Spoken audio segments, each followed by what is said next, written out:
సాబుదానా అంటే సగ్గుబియ్యం. చాలామంది ఇది ఒక ఉపవాస ఆహారంగా మాత్రమే తెలుసు, కానీ దీనిలోని ఉండే పోషకాలు మీ పళ్ళకి ఎంతో ఆరోగ్యాన్ని మేలు చేస్తాయని మీకు తెలుసా? సో అధిక మొత్తంలో కాల్షియం ఉంటుంది. ఇది మీ యొక్క ఎముక ఎదుగుదలకి మరియు పంటి ఎదుగుదలకి ఎంతో సహాయం చేకూరుస్తుంది. ఎముక బాగుంటే పంటి దృఢత్వం కూడా పెరుగుతుంది అనమాట. నెక్స్ట్ ఇందులో ఉండే వచ్చేసి మెగ్నీషియం మీ యొక్క ఎముక ఎదుగుదలలో చాలా సహాయకారిగా ఉంటుంది. మరియు ఐరన్ మీ చిగుర్ల రక్తస్రావం తగ్గించడానికి, చిగుర్ల బలానికి ఎంతో ఉపయోగకరంగా ఉంటుంది.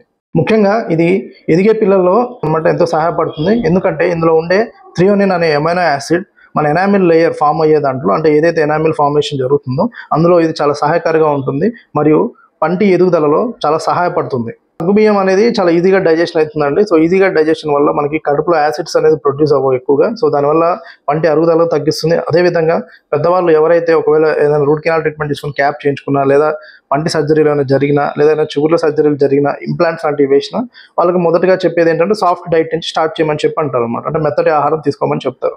ఆ విధంగా ఫస్ట్ సాబుదానా అనే ఫుడ్ని మీరు తీసుకున్నట్లయితే కనుక మీ పంటికి ఒక ఎక్సర్సైజ్ మరియు దవడకి ఒక ఎక్సర్సైజ్ లాగా అయ్యి మీకు ఎంతో దృఢత్వాన్ని తీసుకొస్తుంది. దాని ద్వారా మీకు ఈజీ అవుతుంది ఆహారం డైజెషన్ అనేది.